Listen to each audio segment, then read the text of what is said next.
Good evening, everyone, and welcome to day 5 of our Salesforce Service Cloud training. And today we're going to continue with case management. So for the benefit of those that are just joining us, this is we're having this training according to Salesforce curriculum, which can be found on the Salesforce website, Salesforce Service Cloud Exam Guide. And so far, we've been able to discuss industry knowledge, implementation strategies. I skip solution design because that will be your project. It's more like given a scenario and you have to explain why you're using this solution.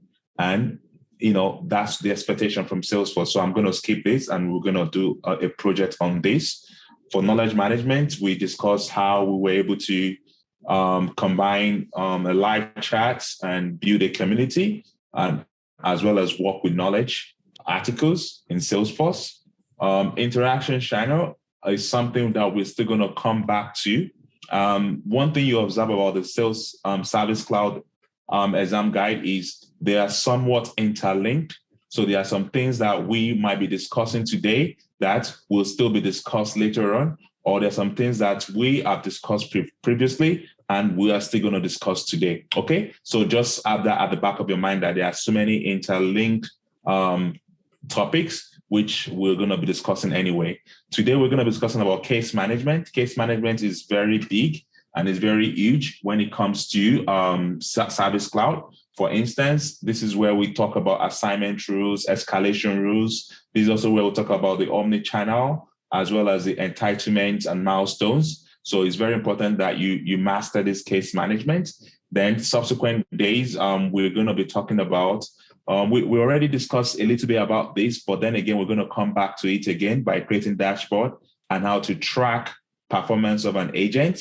And we talk about Service Console, which obviously you guys are already familiar with, but then again, we're going to have an overview of the Service Console. So there's still at least a few items that we need to do, but today's class is very important, okay? So without wasting much time, let's go into the trailhead. While the trailhead is loading, I will also show you some of the things that we're going to be doing today. So again, I like to just use the curriculum to guide me, as well as to let you know that we're not creating things out of a thin air. This is what Salesforce recommends we learn, and this is what we're going to be going through. And in terms of bullet points, this is what we're going to be focusing on. We're going to be focusing on the first two today, the case creation process, which is the web to case, email to case, community chat agent, which we've already done. Case management process, assignment rules, escalation rules, queues, and the likes. Then tomorrow, we're going to be focusing on entitlements, milestones, and maybe omni-channel. And subsequently, we're going to be working on a project or hands-on session as expected. So let's go back to our trailhead and let me log into my trailhead. Today, it's more practical, but again, I just want to give you a theoretical overview so you're not lost when I'm just going straight into the practical session, because there is no way to explain case management without actually demonstrating the features of the case management. And for some of you guys in the admin class, these features might be similar, or you might have seen these features, but still look at some of the differences in the learning, and hopefully you can learn one or two things. So in terms of the case management lifecycle, let's start from the basics. What is case? Okay. So when we talk about case, and most people will be like wondering why is case special or something like that. So case is like, okay, I have a feedback for Blackforce and I would like to let Babatope know about one issue. That's a case. I have an inquiry. I want to find out when the next program will start. That's a case. Or I cannot log into single login. I need help with my sign-in process and the likes. That's a case, okay? So case can be inquiry, can be feedback, can be issue, okay? And it's a support process, okay? Case is a support process, and it is often handled by a support agent, okay? So it's very important you know that case is not just like an account contact. Obviously, you know that already, but it's important to know that case is can be classified in these three areas. You're either making an inquiry, a feedback, or you are submitting an issue that you need help with, okay? So when it comes to the life cycle of a case, what that means is, how do you go about creating case? What is the process of creating case? What is the process of managing case? What is the process of closing a case? So the first thing, as you can imagine, is someone reach out to an agent. By agent, again, they are the support team. It could be called anything within a workforce. It could be called operation team. It could be called anything, but according to the Salesforce lingo, it is called agents, okay? So someone reach out to the agent, or someone go to the website, and they go to the Blackforce website or whichever website they're coming from, and they try to submit a case, okay? Or someone try to send an email. It's also reaching out to Blackforce. So I'll be using Blackforce as an example throughout this project because we are learning on the Blackforce, okay? So now that someone has reached out to an agent, the agent will look into the request of that person or the feedback of that person or whatever it is. And the agent will take appropriate action. For instance, agent would have guidelines. If an inquiry is made, there will be a guideline for that solution. If a feedback is made, there will be a guideline to address feedback. If an issue has been raised, there will be a feedback to address the issue. Okay, there will be a solution to address the issue. But this searching for a solution is not always the case. Okay, for instance, someone can reach out to Blackforce today and say, oh, I really like what you guys are doing. Well done and blah, blah, blah. That's not really a case. It's just a comment pretty much, right? So you don't have a solution for such feedback. You maybe want to create maybe an article, or you want to notify the right people. So you can just create a case that notifies a particular person about a particular feedback. Okay? And what happens after a case has been created? Inquiry, especially inquiry or issue, most likely issue. Okay? You don't usually escalate an inquiry unless there is no rigid process in place that addresses that inquiry. Then you can escalate an inquiry to someone that is more knowledgeable or someone that is more skillful to address that inquiry. However, for issue, chances are you will need this process, okay? You will need this life cycle stage. This is the escalating stage. It is done after a case has been created and has not been attended to after a period. And obviously the last stage in the life cycle is closing a case. All cases need to be closed. If you do not close a case, then you literally haven't followed the proper life cycle of managing a case, okay? By case, closing a case also means you can close it as an unresolved case. And most likely you can also put a reason for closing a case, okay? So we're gonna be going through all those processes shortly. Let's go into more details of creation of a case. So when you're creating a case, you can create cases using different channels and different methods. An agent can just go into the Salesforce platform and create a case. This process is called the manual creation of a case. And if a customer sends an email that automatically creates a case, then you are creating a case from an email. Similarly, if you have a website that has a form whereby customers can submit a form and goes into the Salesforce backend to create a case, then you're using web to case. There's so many instances, there's so many differences between all these process, all these channels. We're going to be looking at them shortly, okay? But you should know that email to case can also be structured if you want it to be. However, in most cases, you only get subject and content when it comes to email to case. You probably get the email address of the contact, the subject, and the content. You don't usually get a lot of information about the case. However, if you build your Salesforce platform in such a way that you can look up contacts just by their email, you can get other information about that contact when creating that case.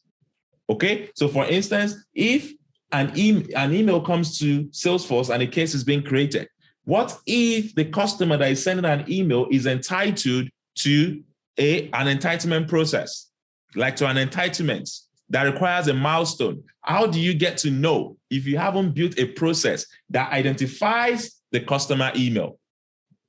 Okay, so these are the kind of things we're going to be looking at this evening to find out how to ensure that customers, maybe not this evening, but during this case management class, we're going to be ensuring that a customer with a particular email that has an entitlement process is being attended to.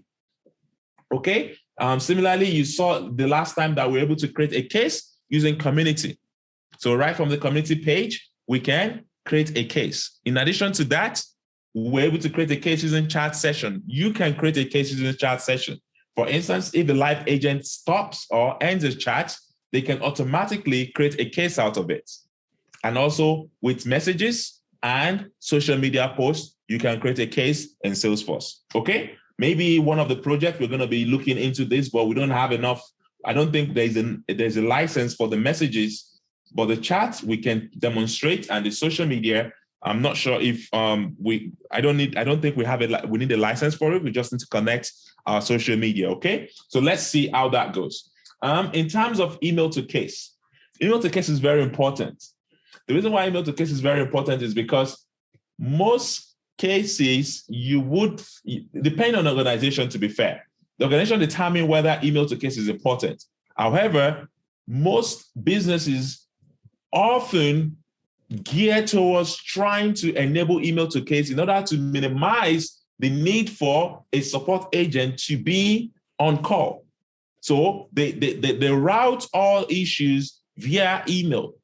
That's a business that is centered around solving customers' issues without having to engage an agent. So with email to case, you can easily create or accept a lot of issues, and you can address them at a very maybe specific period of time. And that's one thing, obviously, you would have noticed in Blackforce is we're trying to push towards email to case. This might not be the case in the next cohort. We could be using web to case. We could be using other tools. But right now, from the state, in terms of support, you go from the most, you try to reduce expenses of support by going from the most expensive support to the least expensive. Okay, so obviously the least expensive way of supporting a customer is a self-service customer management, case management, whereby customer can read through issues and they can solve these issues, and you can prompt them to actually say, does this resolve your issue and the like, until the issue has been resolved. And the worst case scenario is when they have to reach out to an agent after trying the old processes. Although you can also do that using the phone, the CTI and the likes. However, the email to case or the self-serve community is one of the cheapest way you can manage your customer. Okay, so let's kind of like look into the details of email to case. Okay, so we have two types of email to case. The first one is a standard email to case, and the second one is the on-demand email to case. So the standard email to case is essentially just email to case, right? And the on-demand is the email to case that is being controlled by Salesforce. So what do I mean? Let's go into details of that. On-demand email to case keeps email traffic outside of your network. That means this is being managed by Salesforce. Salesforce is the one handling your emails, and Salesforce is the one telling the network how to route the email, because once you enable on-demand email to case, you have to create a routing. The routing address is what the customers are actually sending email to, which is hosted by Salesforce. As you can see, there's a limitation. There's a limitation on how much file size you can get in an on-demand email to case. So if the file size is greater than 25 MB, the email will not go through. Okay. In addition to that, you can specify how Salesforce handles this rejection. For instance, if an email is coming and the file size is greater than 25 MB, you can say reject this email, or bounce this email, reject and ignore, or bounce it and notify the customer that this email has not gone through. So you need to specify how you want to undo your rejection. Okay? And obviously, you have limitation. In anything you do in Salesforce, there's a limit. However, some might not be very obvious when you're working your hands-on hub. But when you start working in a business environment and someone says they send an email and you couldn't get an email and you say, okay, what's happening? Maybe they've reached the limit. But this limit is based on the number of licenses you have. So if you have 10 licenses for a user, just multiply it by 1,000, then you can send up to 1,000, or you can process up to 10,000 email to cases in a day. Okay, so the number of users you have will determine the number of emails you can process. However, you also have a limit of 1 million emails. That means you cannot use this for other things that requires you to have a lot of email communication. Okay, so have that at the back of your mind. This is on demand. Now let's go to the standard email to case. Standard email to case is the opposite of on demand in the sense that this is the one you have to configure your network yourself. The firewall by firewall is what you can accept, what the network can accept. Okay, so if you're pinging your network, if you're communicating with the network and the network is not expecting an email from any Gmail address, then it's going to reject it. If the network is not expecting any email from @blackforce.ca address, it's going to reject it. So you can configure this network and as well as accept larger files.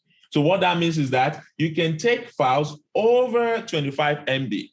You'll see this a lot in your exam if you're going to be writing the Service Cloud certification. They will give you a scenario and you have to determine what email to case service you want to implement for the client.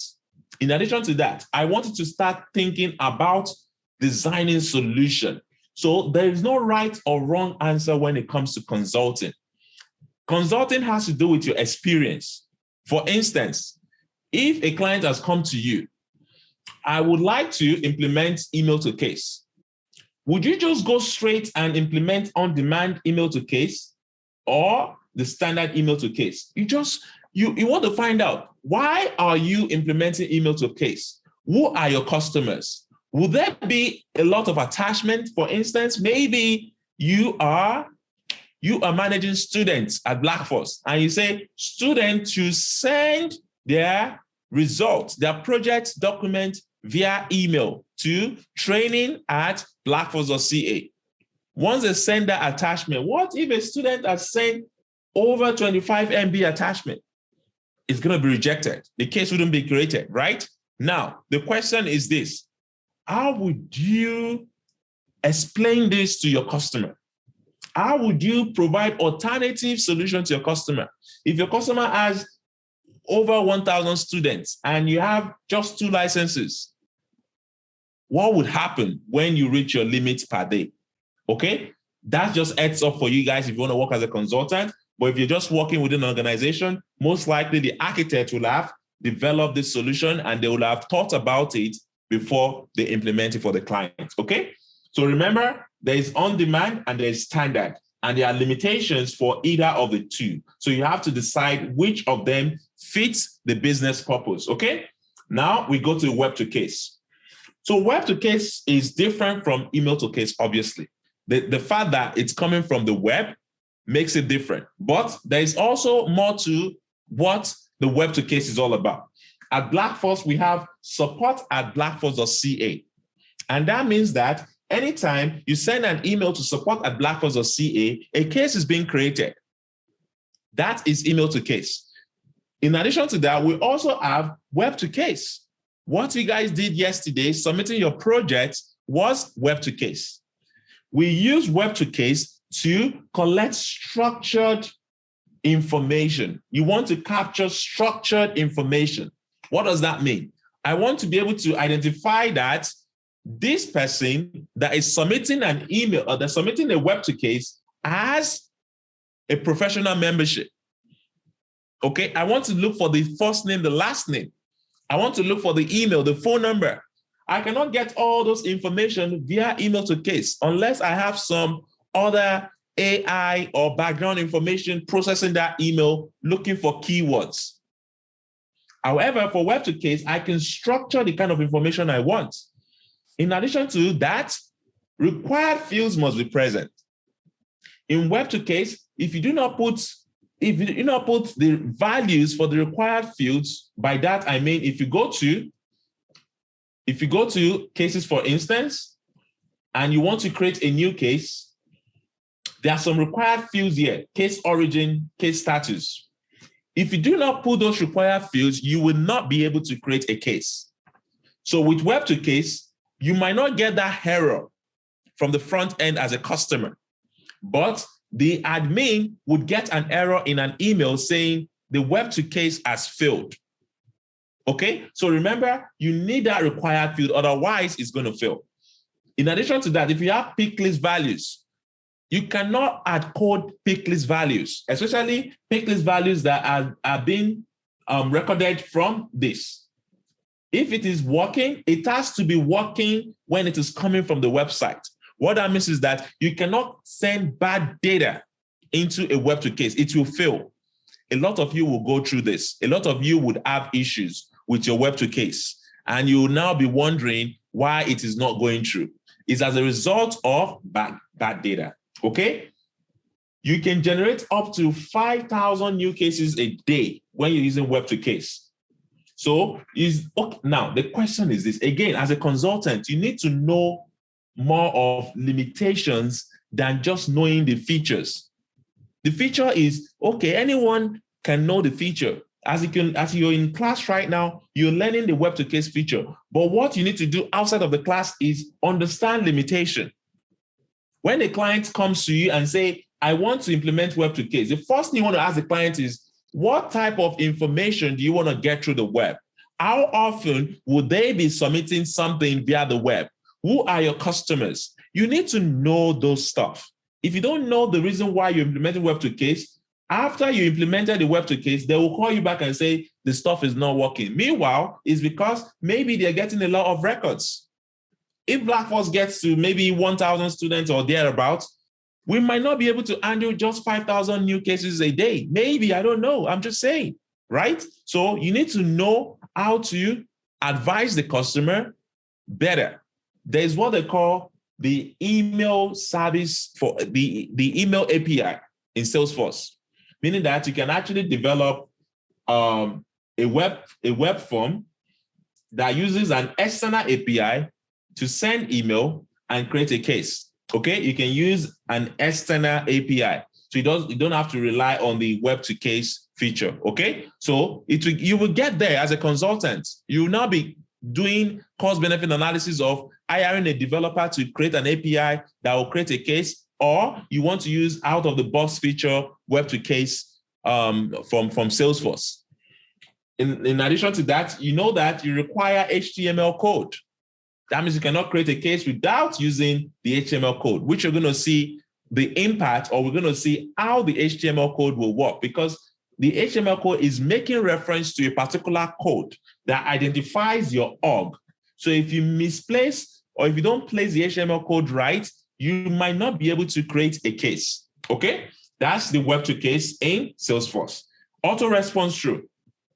So we've seen, obviously, so far, I've explained just two of the case creation process because those are the interesting ones. You can also create cases through community, like I said, chats, messages, and social media posts. But those ones has to be practical.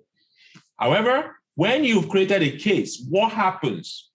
The first thing is an auto response. An auto response lets you automatically send email responses to a case based on attributes in that case. If a case is coming from the web, you can set an auto response through for a case that is coming from the web. If a case is coming from an email, you might be able to send an auto response through for a case that is coming through an email. But one thing you need to remember about auto response through is this: only runs when a case or a person submits something. What that means is that you cannot use auto response through to send an email alert. You cannot use auto response through to send a notification when a record is saved. You cannot use it. You use auto response through when something is being initiated the first time. That's it. Auto response through is used when something is done the first time. After that, you use other rules like workflow email alerts and the likes. So it's very important to know what auto response through can do, the capability of auto response through. In addition to that, it's always good to set a criteria. So you just don't send auto response through. What if the case is coming from an email? Can you now say, thank you for submitting case through our website? You have to use a criteria to determine what templates to use in that auto response through. So you cannot just send generic auto response through unless the message in that email does not make it rigid, does not tell people where the person has created that email or that created that case. For instance, you can personalize the auto response through. Dear first name, dear last name. But if you don't know the first name and last name, can you just say dear space? No. So you can check and say, if first name is present, use this template. Or if certain information is present, use this template. Otherwise, use this generic template. So it's very important you set rules. And one thing that is always recommended is you should set a rule that doesn't have a criteria. That means if this case is created from web, send an auto response through. That means there is no criteria, sort of. That means there is always going to be an auto response email whenever a case has been created, because it's not really checking anything. It's just checking, okay, a case has been created and there's a today's date. There's a date involved in the created date. Send an email, okay?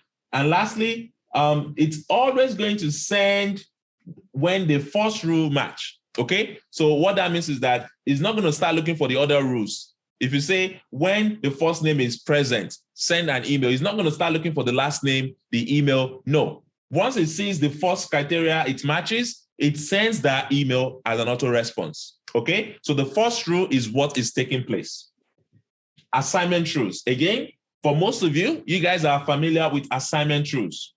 But then again, case assignment rules is used to determine how cases are assigned to users or put into a queues. So what does that mean to you? You can only assign a case to a user or a queue. You cannot assign a case to a particular, I don't know what else you want to assign, to a group or to a role, to a profile. No, you can only assign a case to a user or a queue. So assignment rules work similarly with auto response rule. However, with assignment rule, you can determine whether you want to assign this case and as well as send an email, okay? In addition to that, you can, okay, regardless of how the case is being created, you can use assignment rule. Unlike auto response rule, someone needs to initiate it, but assignment rule can be based on logic. So if something has just changed within the case, assignment rules can kick in. Okay, so that's the difference between assignment rule and auto response rule. Now, let's go to escalation rule. Escalation rules are automatically rerouting a case. You guys are already familiar with this, but then again, remember, a case needs to have been created before you use escalation rule. I'm just giving you the differences between these rules. For auto response, someone initiates it one time, that's it. Assignment rule, you can reroute, you can assign to a different user or a queue, okay, based on a criteria. And escalation rule, case needs to be in place before you can escalate. without a case in place, you cannot escalate. But then again, you escalate after it has, obviously by business standard, after it has been opened for a particular duration. It could be hours, it could be days, but you can always escalate a case when it has been opened for a particular duration. There's also what they call escalation queue. Escalation queues are cases that has gone into escalation. So you can monitor cases that are in escalation, and you can now track and see which email is going to get sent as a result of escalation. So let's say you created a case and it requires escalation after 2 hours. Okay, it goes into the monitor, it's going into the escalation queue. However, the case has now been closed. Then it goes away, or you can just delete it. Okay, so there's what they call escalation queues and there's what they call escalation rules. So know the difference. Escalation queue is monitoring the cases that are in escalation. An escalation rule is just a way to design a solution that would escalate a case to a particular user after a duration or a period. And one thing you need to remember about all these rules is that, especially assignment rules and escalation rules, is that you can only have one rule active at a time, but you can have criteria for the rules and you assign based on those criteria. And lastly, for tonight, before we go into the hands-on, is the support process. The support process is used to manage a case. You don't want to assign a technical case to someone that is not technical. The advanced management process will be omnichannel and the likes, but the fundamental is the support process. The support process helps you to streamline the team's efforts. So anyone working in operations will not be looking into technical cases. Anyone working in technical cases will not be looking into volunteering cases. Support process is what you use to determine the effectiveness of your agents. So when you're consulting, the first thing you want to ask is this: who are your customers? How do you support different types of customers? Do you have premium customers? Do you have standard customers? Do you have different agents that have different skills that can support a particular group of customers? That's where you start building your support process. Don't just go and create assignment rules. Without the fundamental of the process, you will be lost. And it's always very funny when you get into an org and you just look at the org and you realize these guys do not know what they're doing. That's because the consultant they hired has messed up the org. So always know the strategy, which we discussed in our day 2, implementation strategies, the roadmap. Let's start with getting data. Let's start with understanding the business. Let's start with requirement gathering. So many things you need to do before you start doing the sweet stuff when it comes to Salesforce, because doing the sweet stuff is easy. However, understanding the support process, know the impact of a record type, know the feature, the reason why you use record types and pick lists, and how to use escalation to push cases. You need to know those stuff, because it's possible for you to escalate cases 3 times within an hour if you don't know how escalation works. So you need to be very careful when you're escalating cases. So now let's go into the hands-on org and see how all this comes into place. So the first thing first is I go to my trailhead, okay, and I can decide to work with the service console because that's what we're really doing. But then again, you can use the normal console to work with cases. So before I quickly jump into that, I want to show you one thing that we missed the last time when we were doing the hands-on session for knowledge management. So one thing we missed the last time is this. I told you that we have, let's say we have the billing. Okay, sorry, close this. We have billing, let's say what? okay? And we have this, okay?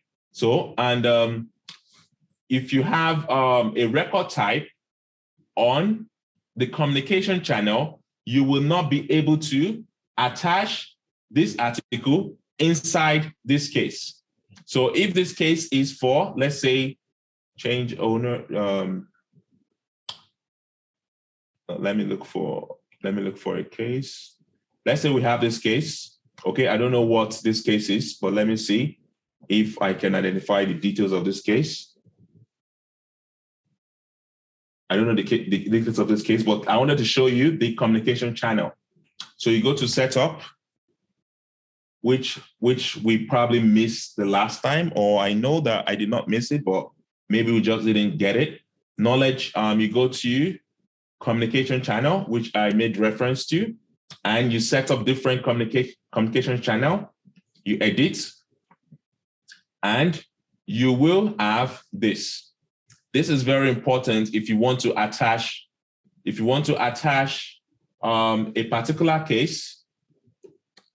If you want to attach a particular case into the email field, again, different layouts based on the record type. I think we did something like this the last time. Some cases do not have these, a different details based on, some knowledge has different details based on the record types we have. Okay, so if this case is of, if this article is of a different record type, and the record type does not have a communication channel, then you will not be able to insert this article into the case, okay? Into the email.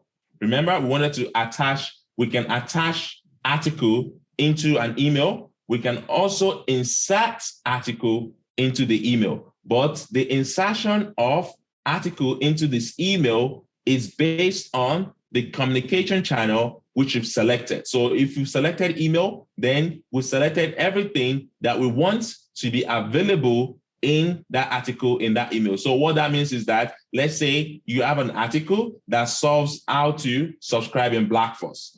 So this customer has requested for how to subscribe in BlackForce. You don't need to start typing it out. You don't need to attach it to this case. You just insert that article into this email and you send.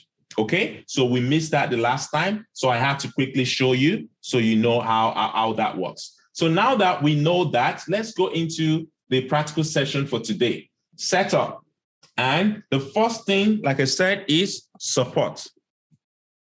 The support process determines how you address your customers, how you attempt to pick up cases. So you can have, remember, when you're submitting case, you can have an inquiry, feedback, or issue. So this is like a very, very, very, inquiry could be broad, right? It could be inquiry based on a program, inquiry based on subscription, inquiry based on those kind of stuff. So you can have, maybe you can put a subsection of inquiry, but cases usually based on inquiry, feedback, or issue. Okay, so now let's imagine we are creating two support processes. The first one is an inquiry. I want to create a support process that will handle inquiry management. I save. Then I can determine what stages do I have with inquiry. For instance, if someone makes try to find out what programs do you offer in BlackForce. When you're looking at the stages of their inquiry, what would you like to do? What would the business like to do to ensure that the stages of any customer that asks for an inquiry would close? This is where you think about it.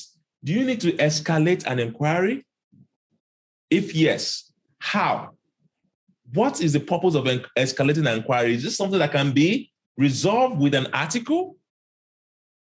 So what I'm trying to say is that would you really want escalated to be in an inquiry process? This is where you design it. And if I feel like, no, according to this business, you don't need to escalate an inquiry. You need to create an article, submit the article for approval, and wait until the manager approves the article. Then when the manager approves the article, you can subsequently use that article to support the inquiry process. But escalating an inquiry process is an inefficient way of managing a case, my opinion. But then again, you can decide to have escalated in inquiry. Okay, now we've taken off escalation in inquiry. Remember, support process is the process which you take to resolve a case. The record types will determine the value of the pick list that would appear in each of the support process. Right now, this support process is based on what you have in cases. So what do you have in cases?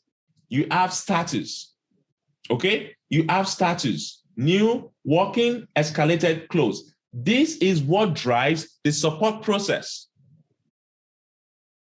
This is what drives the support process. So you have a support process and you say, you know what, in inquiry support process, we do not want cases to be escalated because it doesn't bring any business value. Okay, maybe not. Maybe not. I don't know. I'm just saying, right? Inquiry does not bring business value. Maybe, I don't know. But support issue, whenever a customer creates an issue request, that needs to be attended to because it can impact business value. So a different process can be created for issue. Or it can be program support or whatever it is.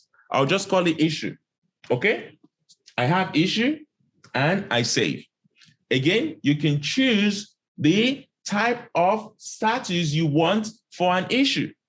This is what Salesforce recommends, but you can change it. You can change it based on the business requirements. So now we save this, we have two processes, but these processes will be useless without a record type. You need to map a record type to the process. After creating a new support process, associate it with one or more case record type. Okay, so this is another requirement whenever you're creating a support process. Okay, so now that we have the support process, I can create a new record type and I'll call this inquiry, okay? Associated with an inquiry, avoid selecting available for every profile because this can affect you in subsequent development.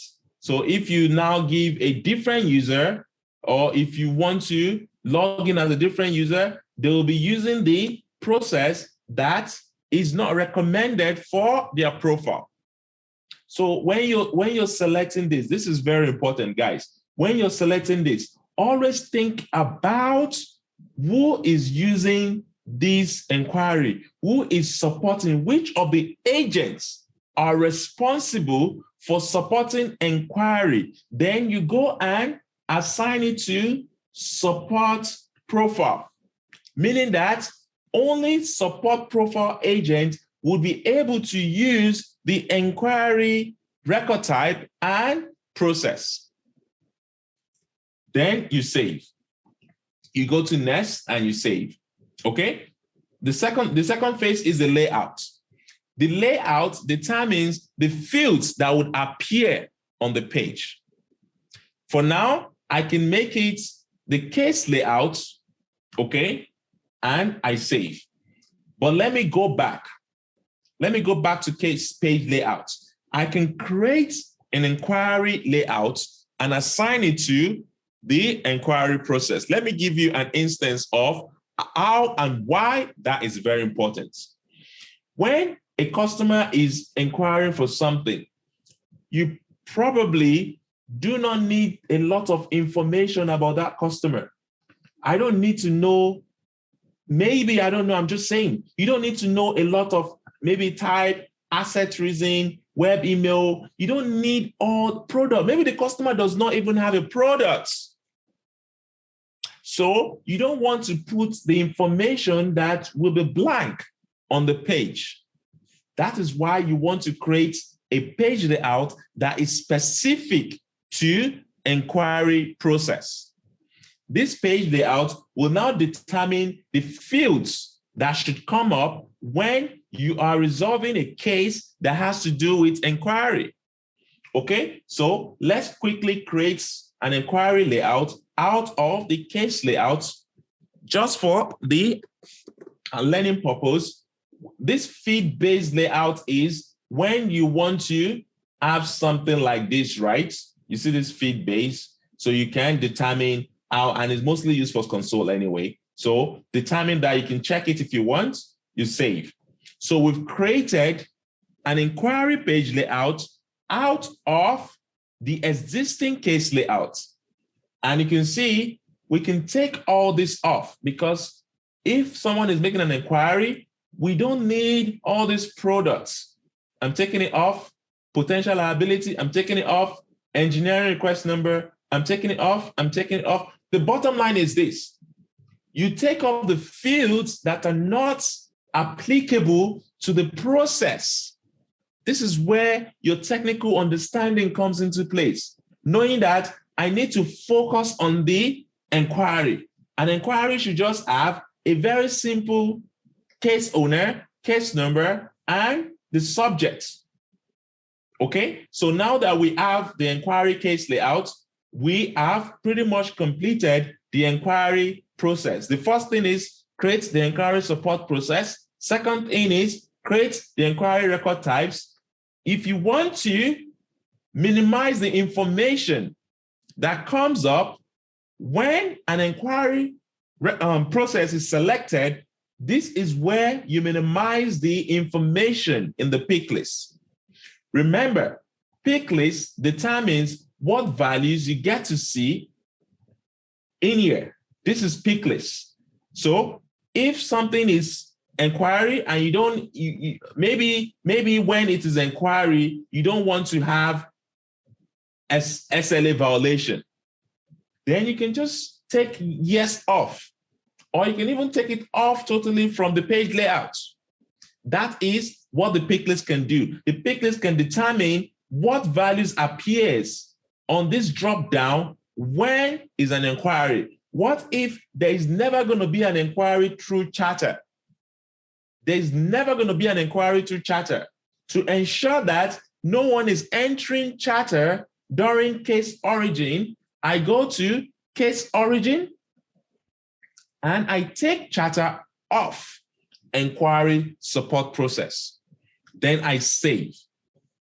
Okay, so now this is how you control the pick list that comes up in the page layout and during creation of inquiry case. Okay, but this is where you need to be very careful.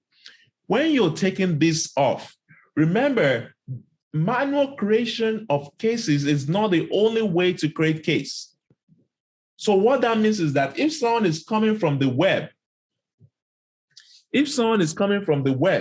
and they want to select the selected inquiry,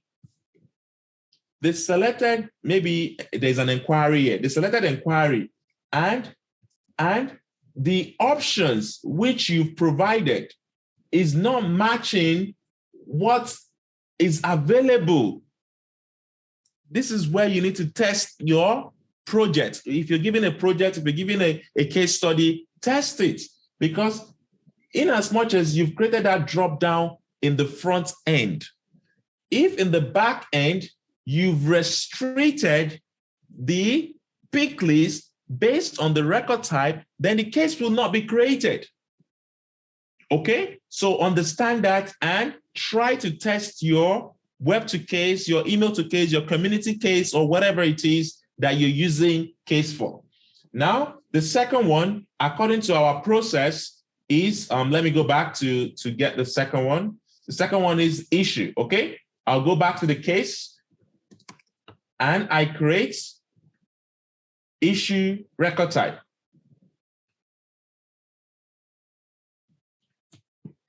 issue. I'm creating out of master because I don't want to create out of inquiry.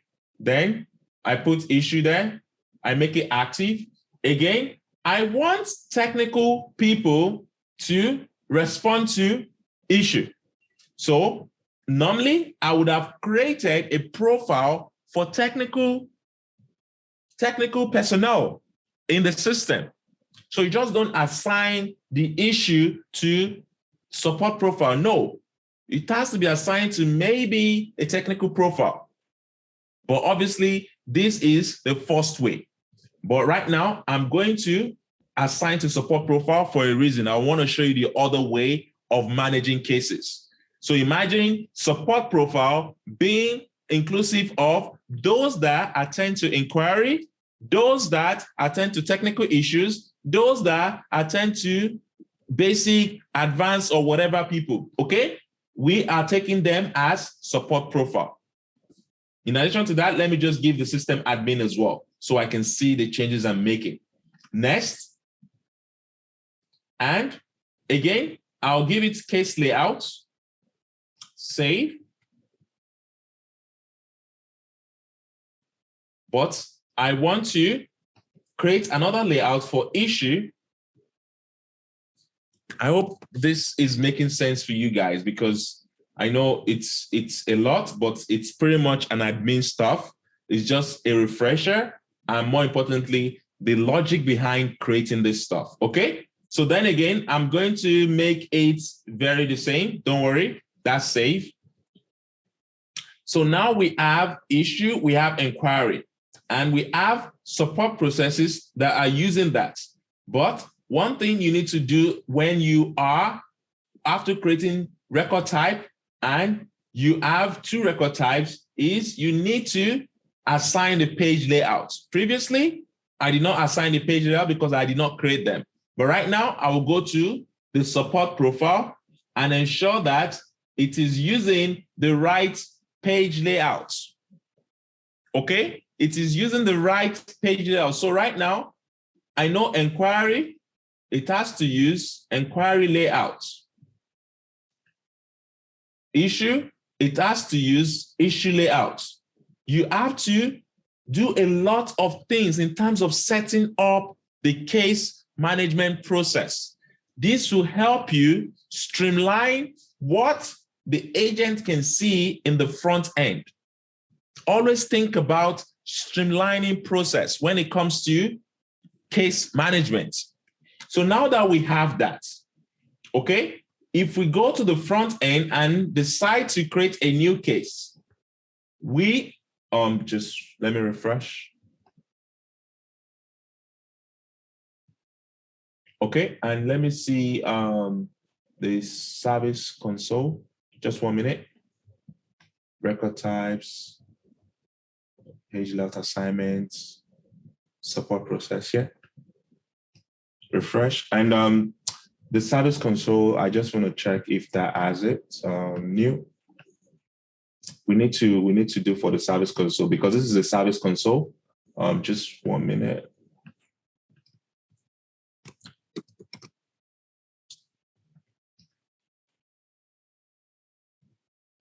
Service console.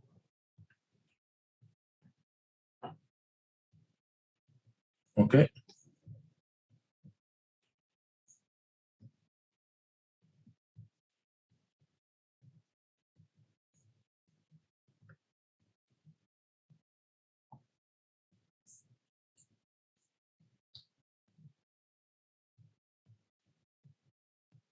Customer profile. Yeah, customer profile. I need to go to users. Okay. And let's just create a new user. Last was demo. Demo@gmail. Then Salesforce support profile, okay? Save.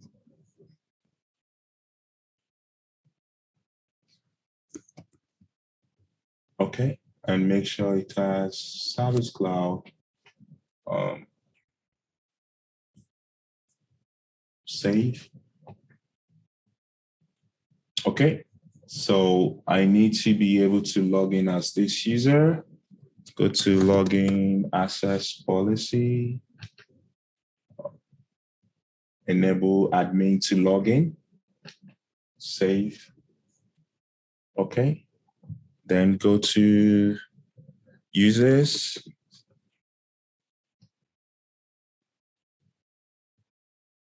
Okay.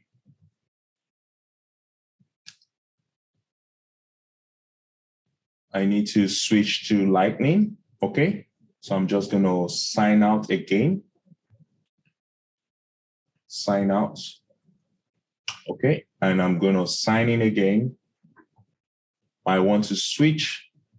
I want to enable Lightning for support profile. Okay. Go to setup and go to support, go to profile, sorry.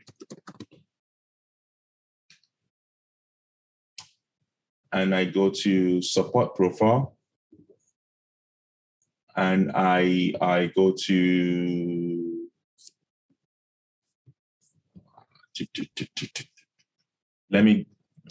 I like this view better. Enhancement, user.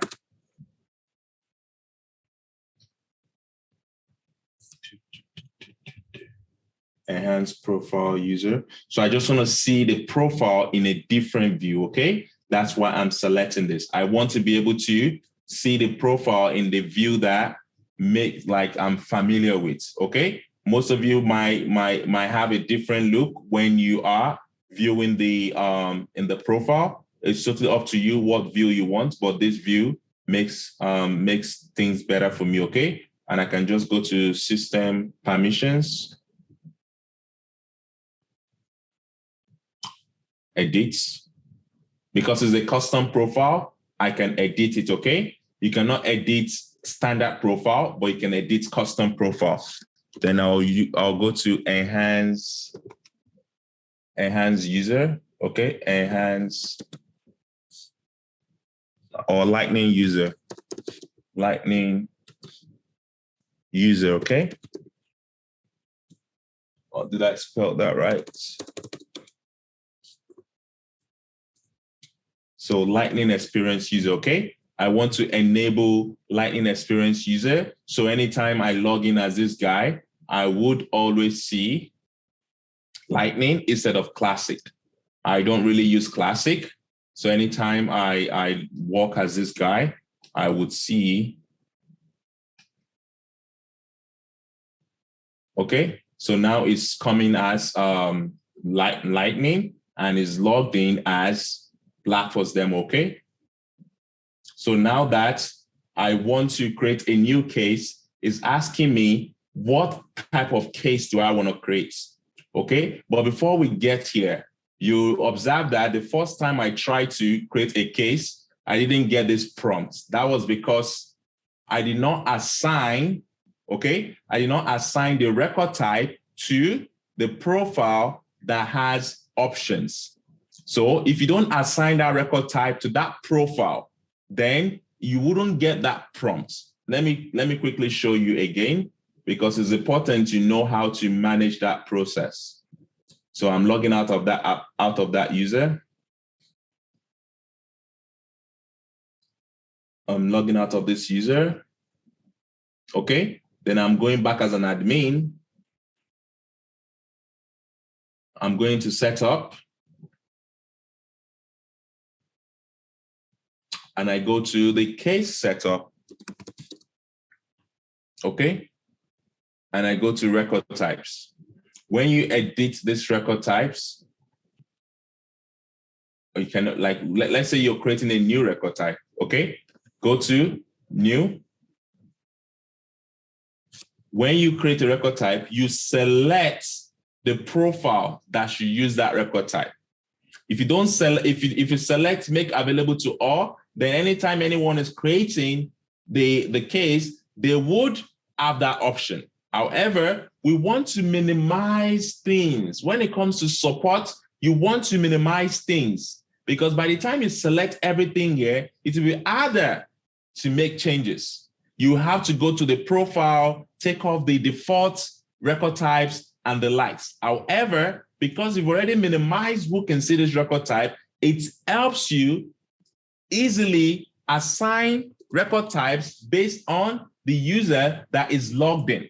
Okay, that's why I wasn't able to see it as a system admin, but when I log in as this guy, which has a customer profile, I was able to see that. Okay, so now we have two types. The first one is inquiry, and I go to next. Can you see it has limited stuff that we want? Okay, maybe it's still a bit busy, but it has limited stuff. And if I try to create a new case and I select issue, again, let's make changes that are more pronounced. Okay, let's make changes that are more pronounced so we can see the difference. And I think one of the differences as well is the pick list value. Okay, the pick list value that we have for inquiry, it's limited. Okay, it's limited. It has no escalated, and the one we have for issue has escalated. Okay, so that's one of the benefits of the pick list value when it comes to processes. Okay, you might have done this before, but you need now to start being conscious about it when you're developing or when you're consulting for a client. So that's number one. Number two, you can determine all these layouts. As you can see, we did not think too much about the layout fields, but you can clean this up. You can clean this up and make it look nicer.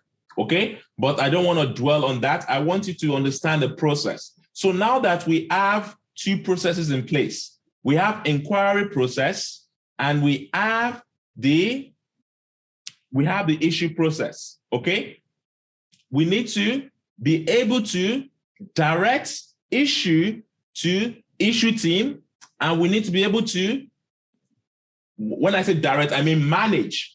We need issue teams to be able to manage their cases, and we need support. We need inquiry team to be able to manage their cases. How do you do that? Because right now, if I log in as this guy would see all the cases depending on the assignments and depending on the organization-wide defaults. So let me explain that again for those that are not familiar with it. If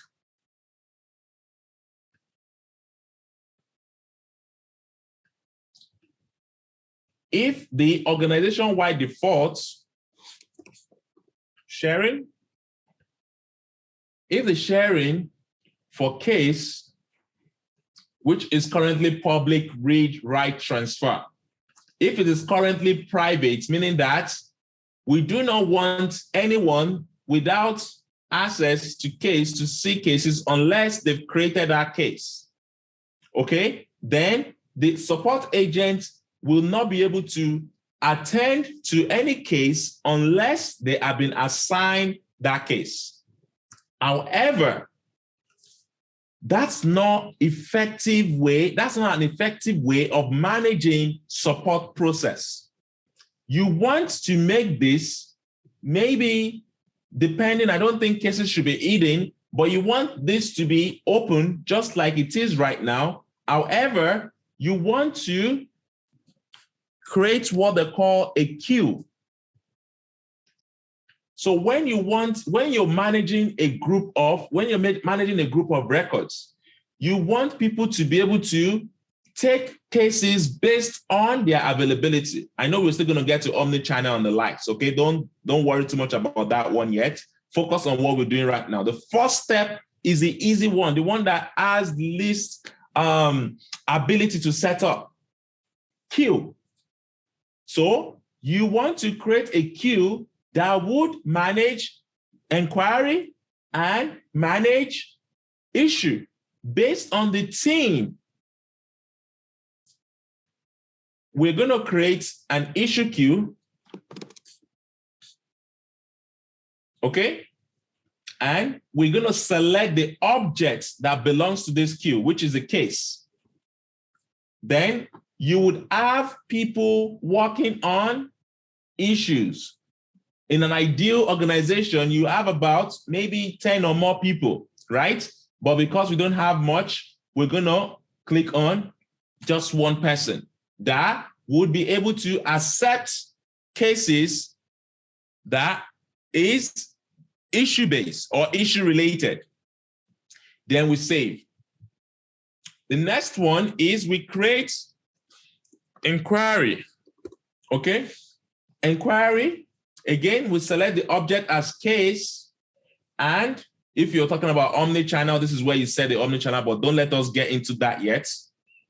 We select the user that can take up inquiry, which is this guy, and you save. So now you've created two queues. The first queue is inquiry queue, and the second queue is issue queue.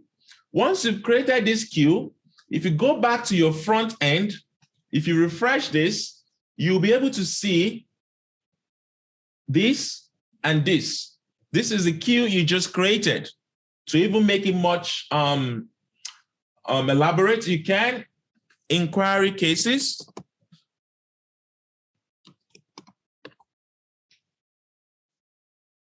Remember, API name needs to, you need to remove space or you need to put underscore. And you have issue cases.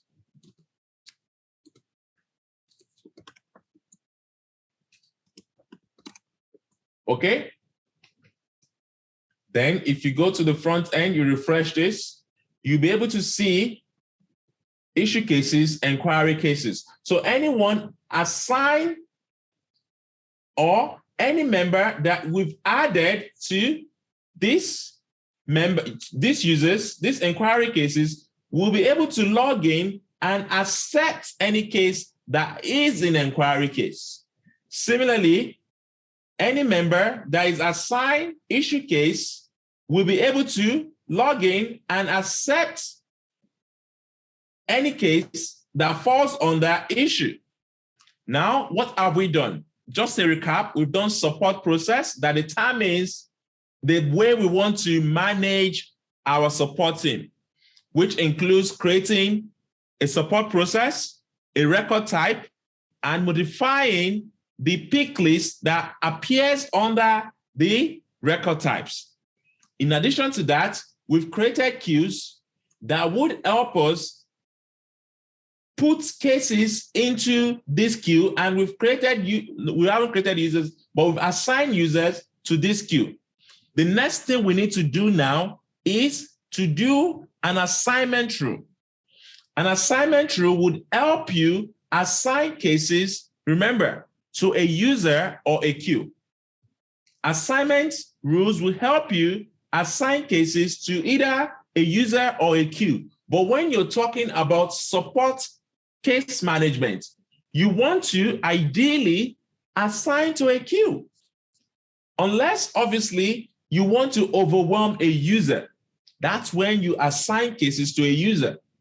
But if you have a big team and you know that the cases will be coming in very often, you don't want to assign cases to a user unless you're absolutely sure that this is the only user that can solve it. Even if you know that this is the only user, that's the benefit of omni-channel. Omni would help you, okay? Omni will help you assign cases based on skill, based on availability. So you don't have to worry too much.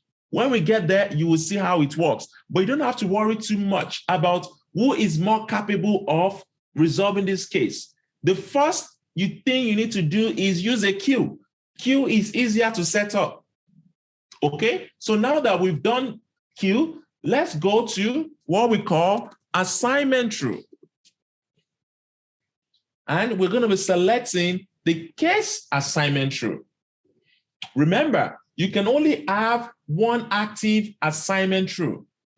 You can only have one active assignment rule. However, you can have rule criteria in those assignment rules. Now for this case assignment, we want to assign a case that has a record type of inquiry to inquiry queue, and a case that has a record type of issue to the issue queue. How do you do that? You create a new rule entry criteria and you put an order to this queue. Remember, this order is what you're giving priorities to. Let me explain. If you have a case for some reason that matches two entry criteria, the first one is the one the Salesforce or the system will evaluate. What that means is that if there is a rule criteria here that says when the record type of a case equals inquiry, okay, then you want to assign this to a queue called inquiry, okay? And in future, not really in future, but ideally, you should have created an email template you're going to use to send an email to the case owner or to the inquiry queue team members, okay? But this order, it's about which one would Salesforce process first. Do you prioritize this first? If yes, then make it order of number one. But if this is not priority for you, then you can make it order number 10, whatever it is. It's just an inquiry, right? So you have created a rule that says anytime the case record is equal to inquiry, then assign it to the inquiry queue. You save.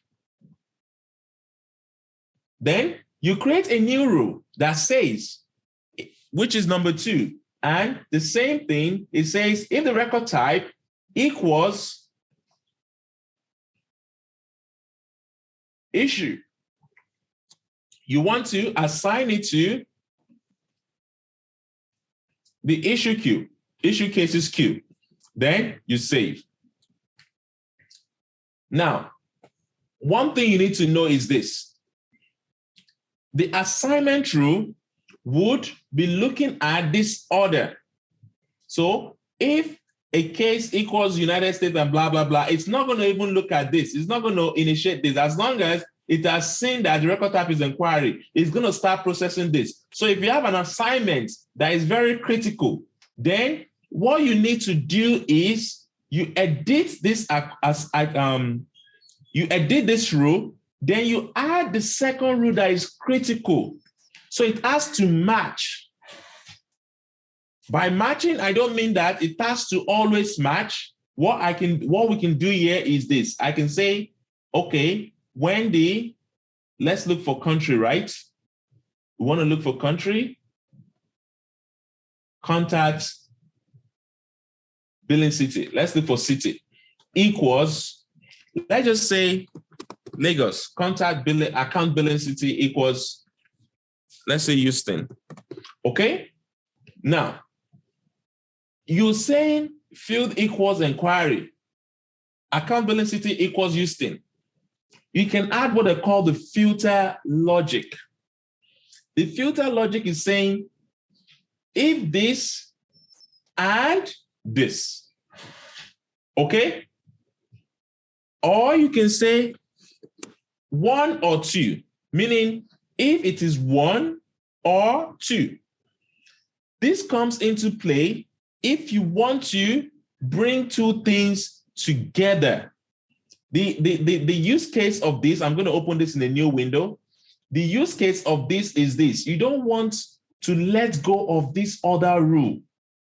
You don't want to let go of this other rule because if the case has been processed based on inquiry, it will not even be looking at this because it's an order number 3 in the evaluation process.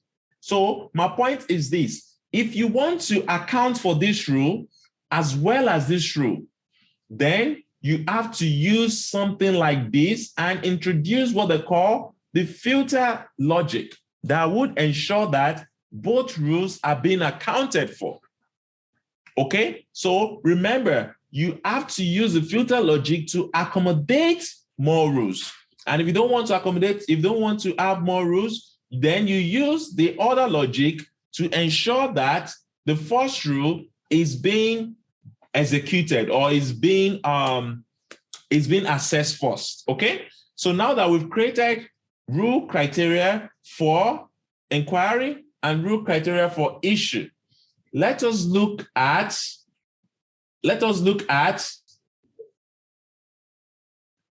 auto response rule before we start testing. Auto response rule would send an automatic email. Automatic email, determine which email template to use, but it's going to send it automatically once the case has been created. And it is once. Okay, so we create a new auto response rule, we make it active, we say Black Force Business. Okay, but you can give it any name, doesn't matter. You go to that auto response rule and you go to new rules and you say, this is number 1. Then you say record type equals issue. Why do you want to send an auto response rule for a case with the record type equals issue? You want to acknowledge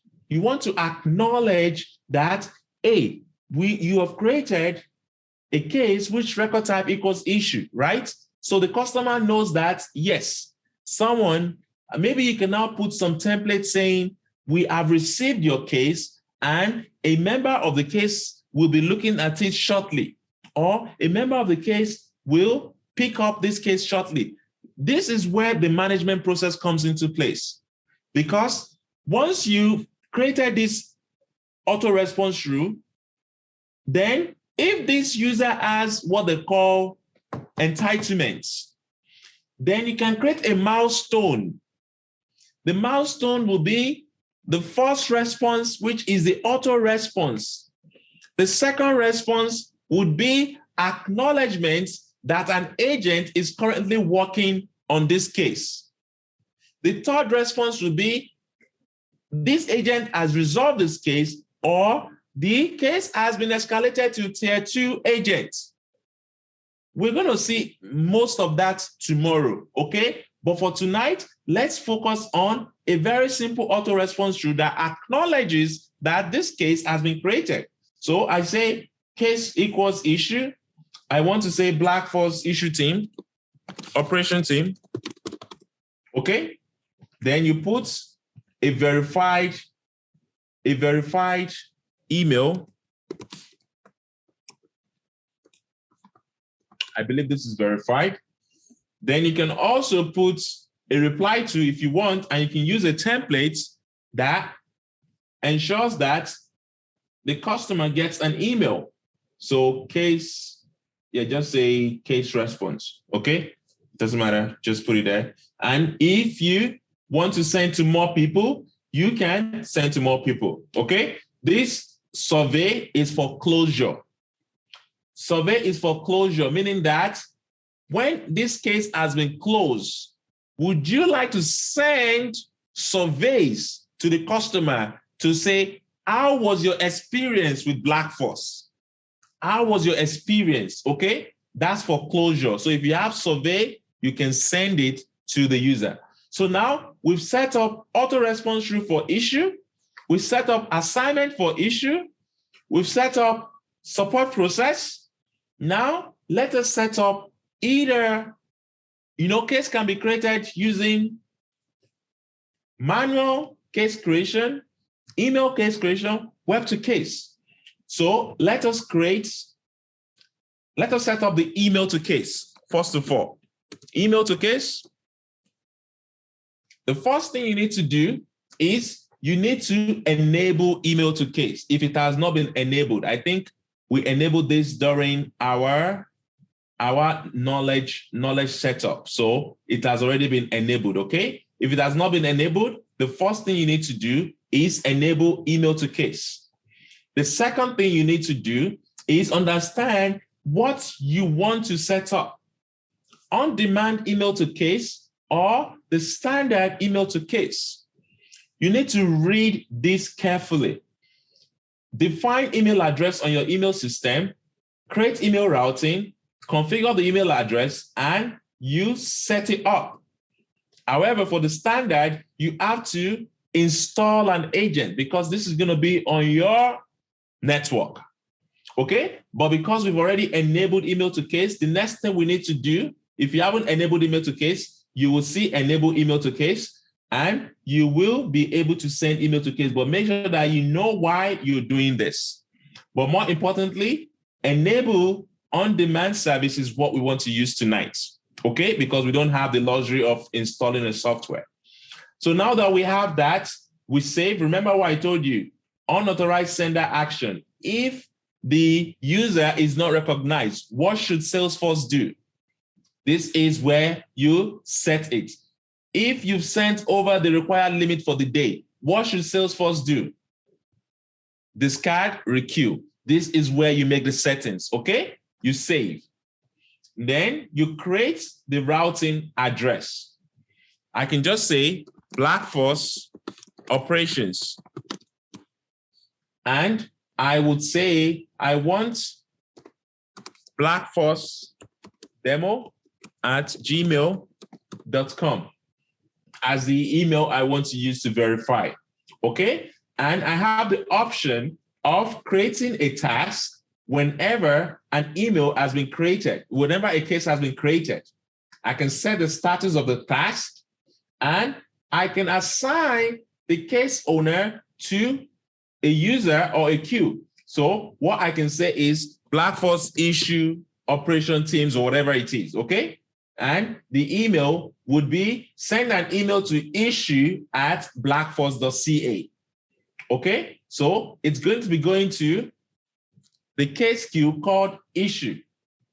And you can use the issue record type, and email is the case origin.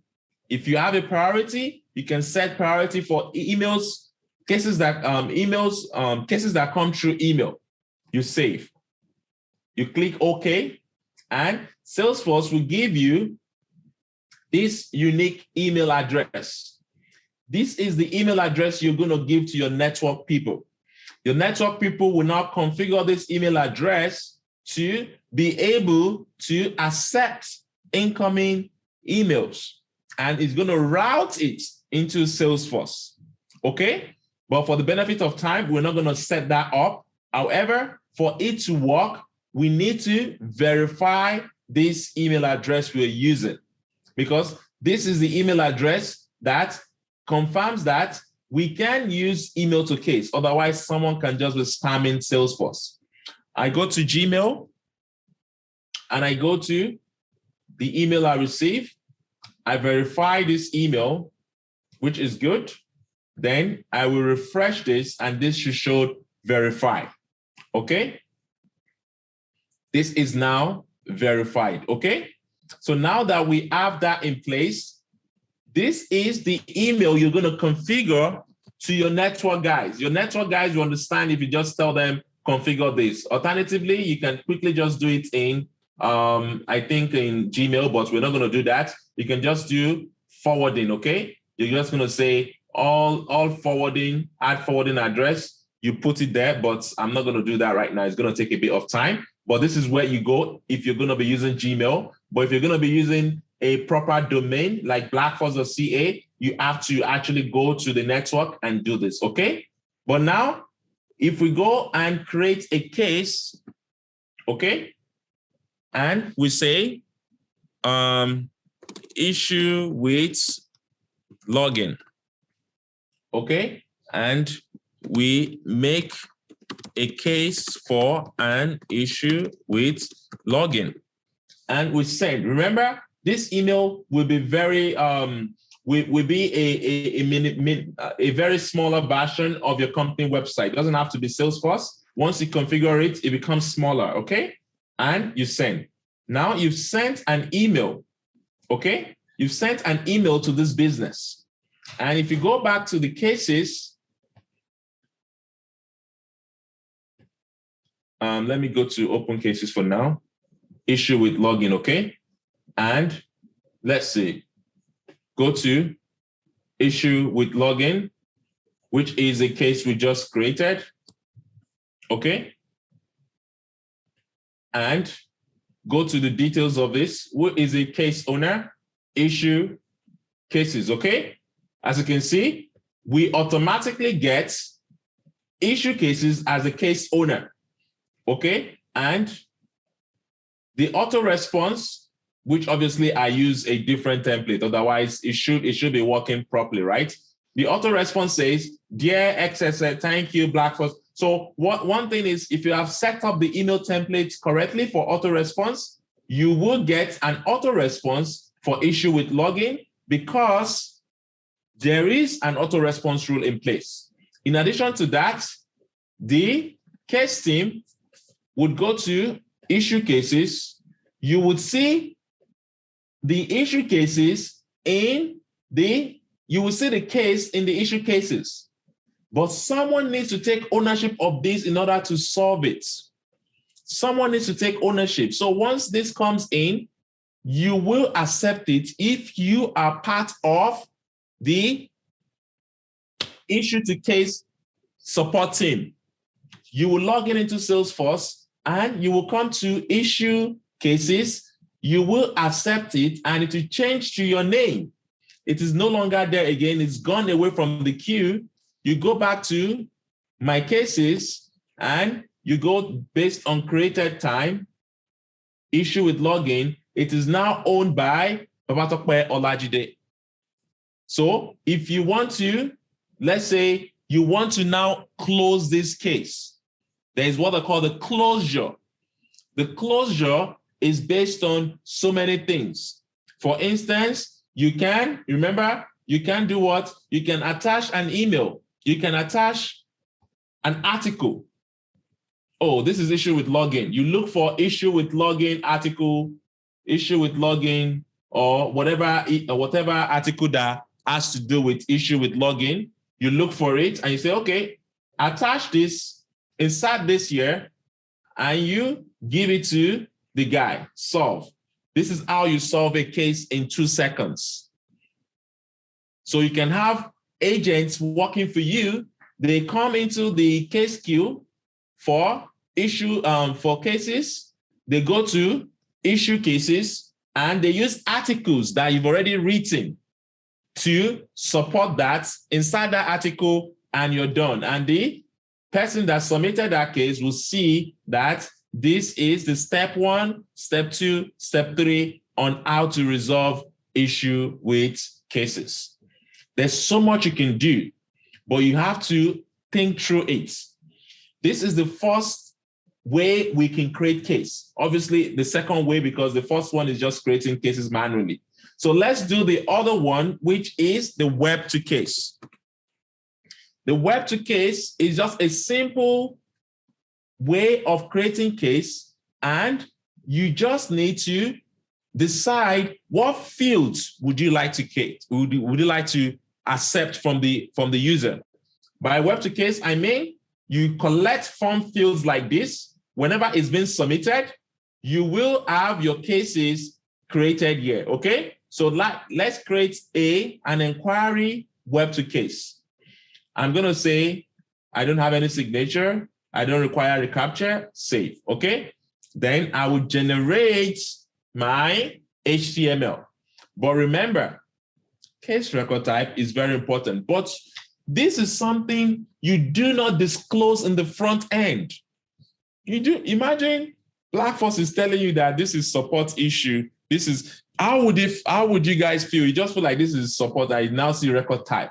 You do not disclose that this is the record type, but behind the scene, you already know that this is the record type, okay? What are the required fields when creating cases? You go to cases, you go to new, you know definitely you need status, you need case origin. So we need to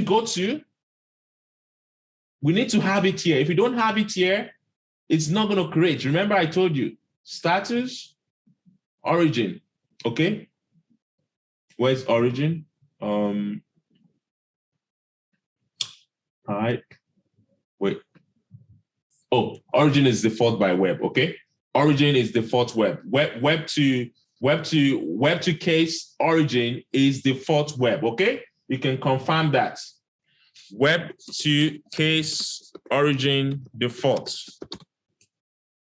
Okay. You can confirm that. Okay. Case created from the web defaults to web. Okay. As the origin. So now that we have that, what else do we need? Maybe priority. We don't need case freezing. We don't need all that. We generate. Okay, I don't want to capture. I take it off. I generate. Okay, this is again similar to email to case. You need to engage your technical guys. As a Salesforce consultant, you don't need to know about HTML and the likes. However, it's an added skill. If you can sell this to your customer, but you don't need to know it, just engage your technical guys or your developers. Give them this code and tell them to set up a web to case for the websites. Alternatively, remember, we set up sites the last time. Let's see if we can just quickly put this into sites. Go to Builder. And remember, we set up site the last time. We go to components. I can drag HTML editor, okay? And I can place this here. Hopefully this should go, okay? Do I need meta? Okay, just take it off. Okay, save. It gives you the form, okay? You publish this, publish. Okay, now you've created a simple web to case, which is published on the community website. Okay, because this is a secure thing, you have to log in, but let me show you how you can make that page. Okay, go back to community. Did I publish this? I think I published this, right? Publish. Okay. But because it requires us to log in and I don't want to log in, I will go to the settings of this home page where it says requires login. I will say public. That means I want a public visitor should be able to visit that website. Okay. Publish. Got it. Let me copy that again from my site and let me open it on a different browser. Okay, I just want to try it on a different browser and I paste. Okay, as you can see, it is not asking me to log in again. This is how you create a website. Remember, I told you, you can create cases from customer support because customer support requires login. You don't have to log in, but then again, you can make that page public. Any page on a community, you can make it public unless a login is required in order to do certain things. Then it's going to be using customer license, okay, assigned to the user. So now I can just say name, Babatope, email, blackforce.demo@gmail.com, phone number, subject, inquiry about Blackforce, then description of the inquiry. Okay, then obviously you don't want to do this, right? But let's do this for a minute. Inquiry, status is new, type is electrical, priorities I, submit. Okay, because when we're creating our web to case, we did not configure where this should go in our generator. In our generator, you are required to put something here. If you don't put something here, it will go to Salesforce like what you saw the last time, okay? It will go here, which doesn't make any sense. So you have to put something here, okay? So let's quickly generate that form again. Status, case reason, priority, case record type. Okay, I don't need any other thing, but now I put the forwarding address after completing the case. I generate, I copy this code again. I go back to my experience. I edit my HTML. Okay. Edit the HTML. But remember, just take off the meta. Now, let me explain this code again. You don't have to understand this, but let me just explain it for understanding's sake. When you add web to case, this is what Salesforce is looking at. This is the key thing that is communicating with Salesforce, meaning that I can design all this using my normal HTML experience without any knowledge of Salesforce. As long as I have this tag here, it will go to my Salesforce. And as long as I have this org ID, it will go to my Salesforce, okay? The org ID and the action is what is making this stuff go to your Salesforce org. Now, I also made mention that the case record type, you don't need to have it shown to the user, meaning that I can, where's the record type? So if you know a bit of HTML, you know that this is the record type. You don't need to show this to the user. I can make this what they call hidden. As you can see, the things you don't want to show to the user, you make it hidden. I can just call this hidden. Okay, so I will just put default as issue. So default value as issue. Okay, and it's going to be taking issue as the value. Then again, I can just publish this. I copy the URL, publish. Okay. Then I go back to my random website, paste.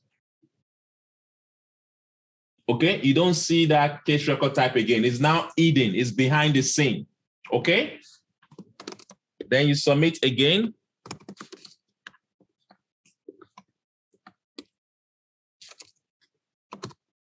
Just put reasonable subject, inquiry from community. Okay. Then you just fill this.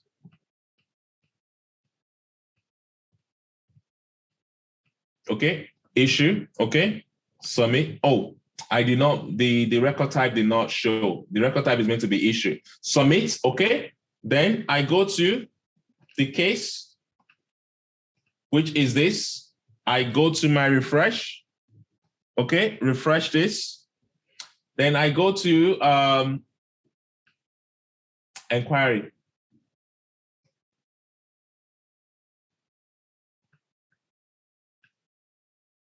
Is there an assignment? There's an assignment. Just give me 1 minute. Why is this not creating? Cases, issue. Let me go to all cases to see what happens, okay? Let me see my open cases. All open cases. Okay. So it is actually creating, it is just not assigning to the record type I've chosen. So what you need to do is find out why it is not assigning to that record type. So the first thing you want to find out is this: case owner using assignment through blank. Okay, so it means that it is assigning to Babatope Olajide because the assignment rule does not give any value. Now let me go back to my slide again to explain that to you. In assignment rule, create last rule with no criteria, so autoresponsor can always be sent out. That's fine. This is what I was referring to. If you do not have a matching criteria, it's going to assign the case to what they call a default case owner. And how do you set a default case owner? You go to support settings, and this is the default case owner. So once you create a case from the web or from anywhere, and the assignment rule does not match, it is going to assign that case to the default case owner. Okay, and if you go to assignment rule, case assignment rule, standard, if none of this matches what is expecting, it's just going to assign it to, it's going to like, there should be like what they call a blank assignment, meaning that whenever you want to actually assign this case to another person that has nothing to do with the default case owner, you can just create a new criteria that matches nothing. For instance, I can just say when a case is created, when not created, let's look for something very generic. Okay, when daytime cases, always daytime cases open would be equal to something. So when it is equal to something, or when you can say when it does not contain or includes or excludes, just use something that would ensure that this would always result to true, then this case will now be assigned to someone else besides the default owner. Okay, and you can just investigate why the assignment rule for this is not, it's not going. Ideally, it should be going to the case queue. Okay, but because it's saying using assignment rule a blank value, then it's going to the the default case owner. Okay, I know we've done a lot regarding the entire case management process. This is most likely a revision class for some of you guys, but for some of you that are new, this is quite intense. Apologies, but it's a lot, and I don't want us to do this tomorrow. I want us to do something new tomorrow. That was why I had to quickly go through this with you guys. Okay, so now that I've kind of like explained the entire process, I would like to find out if you have questions. You can raise your hand up if you have any questions regarding what we've learned. Again, this is a refresher from your admin class, so I don't expect you to have a lot of questions. However, if you have questions regarding what we've just learned, like the new concepts, please raise your hand so I can easily address them. I will attempt to you according to how your hands are being raised up. Okay?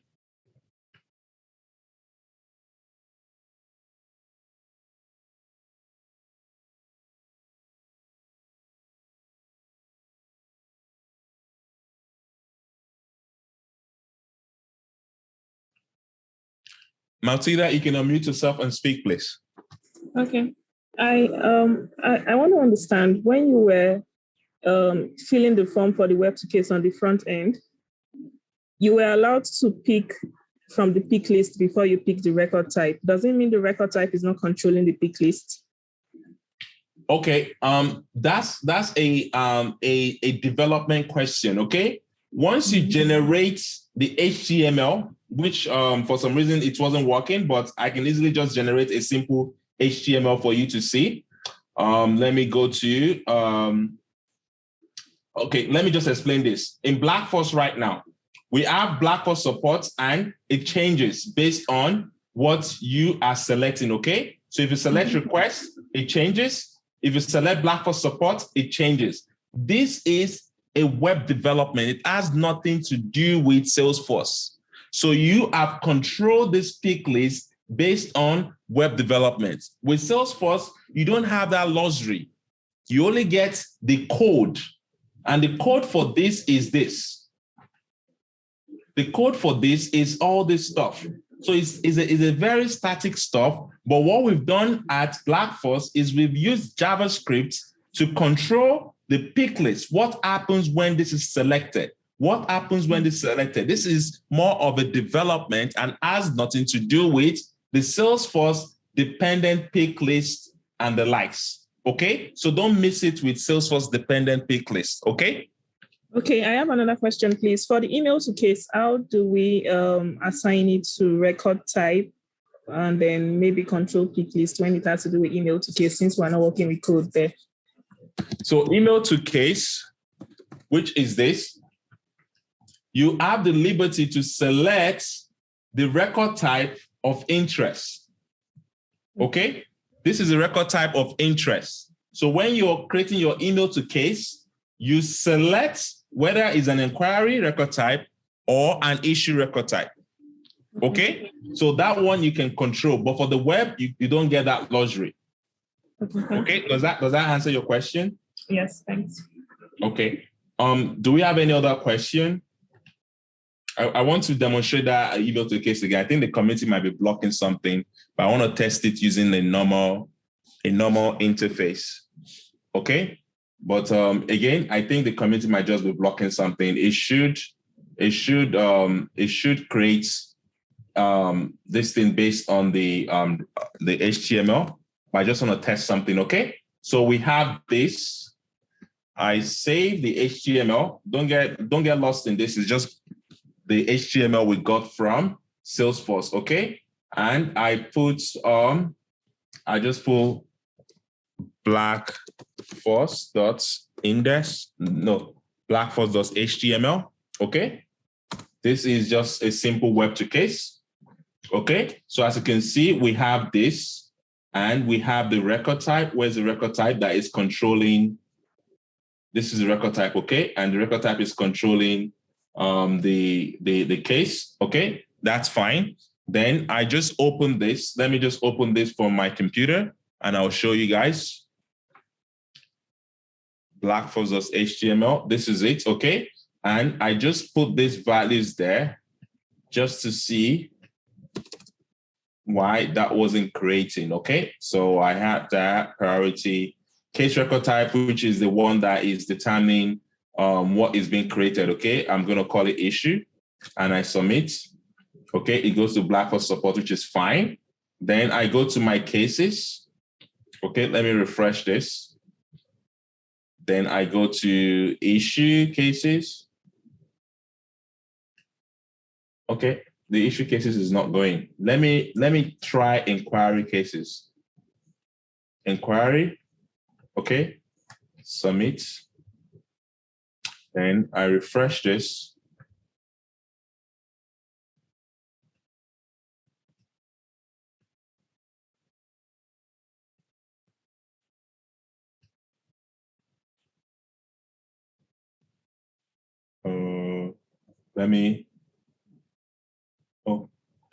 Let me go to the page layout. Object, cases. Go to page layout, inquiry, layout properties. That's fine. Default, case assigned. Save. Then you go to issue, layout properties, default, okay. Save. Okay, so let's test it internally.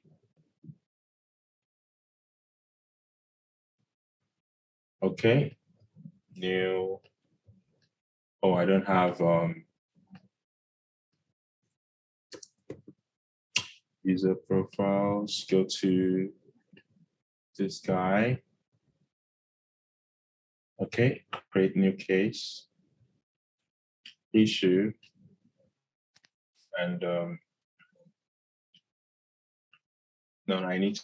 Okay, I found this on the web for issue and check it out. Sorry about that.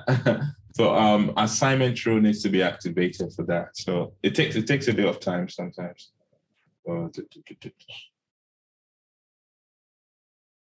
So I just want to activate the assignment rule so we can test the manual process, but this is not coming up, but it's meant to come up. But you guys can test the assignment rule. It's pretty much straightforward and it's an admin stuff. Okay, so you guys should be able to work on that. Let me just. I was trying to look into why the.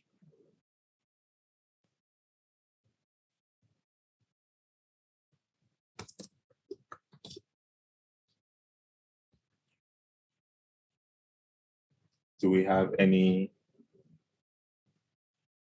any filter logic? One.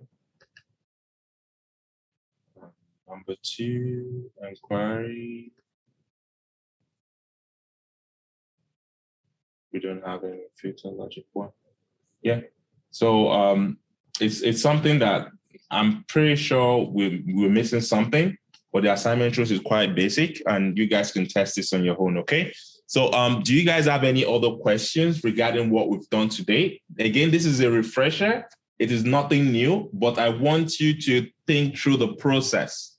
The process is more important because when you guys are given tasks, when you guys are given projects, not just my project, but generally at work, this is where how you should think about resolving this. This is a process you should take. The first one is you go to the support process, not even support process straight off. You need to think about the business. What kind of support tickets are they getting? What kind of teams are they getting? There's also what they call the case team. Maybe I did not mention that, but then again, there's what they call the case team, whereby you can assign people to manage cases on behalf of a team, okay? And you have different capabilities you want to give to those people. For instance, you can create new role. So you can create a member role, maybe is a manager, and you can say manager would have read-write access because they are manager, okay? Then you create a case, I don't know, whichever way you want to manage your cases. You can call some people just team member, and what they can do is just read cases, okay? And based on the role, you can now have what they call teams assigned to a case. So what that means is that you go to the page layout of the case and you can have team assigned to the case based on the page layout, related page layout of the case.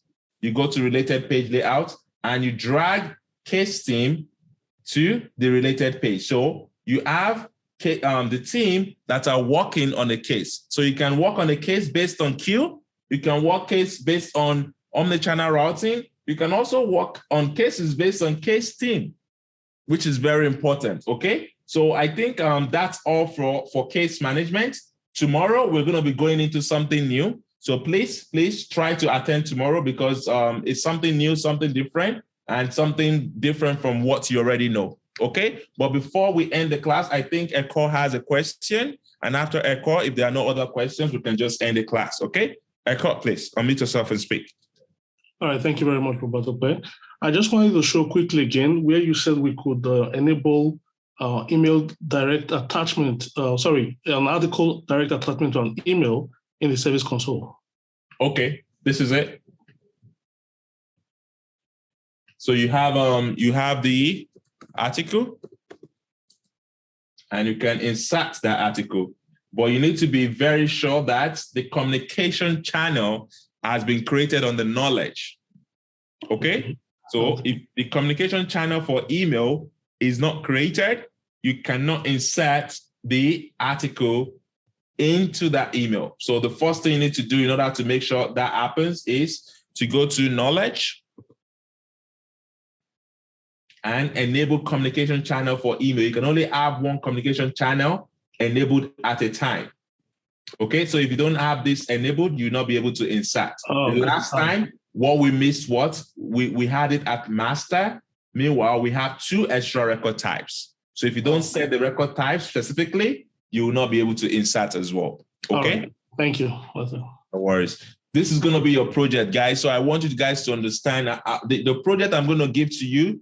I'm just going to give you problem and you come up with solution and you will present it. So people will come up with different solution for that problem. It's totally up to you. But now you're working as a consultant.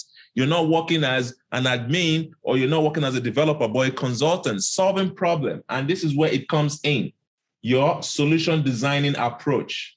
How do you design a solution based on the problem you're facing? Given a scenario, provide a solution. Are you going to use a live chat? Are you going to analyze the cost benefit of a live chat over email, over web to case? Okay. So please try to, I don't want you to attend these classes just for the sake of doing assignment rule and stuff like that. No, the purpose of attending these classes is to see how you solve problems, and how you can use all this knowledge from admin and wherever you've done your trade led to bring it into solving solutions, solving Salesforce, solving problems using Salesforce Service Cloud. Okay, I think that's all from me. Take care, guys. I think there are no other questions. So we're going to see tomorrow, and tomorrow we're going to be talking more about the entitlement processes and how to use it to solve problems in Salesforce. Okay, all the best, guys. Take care. I'll see you tomorrow. Bye, everyone.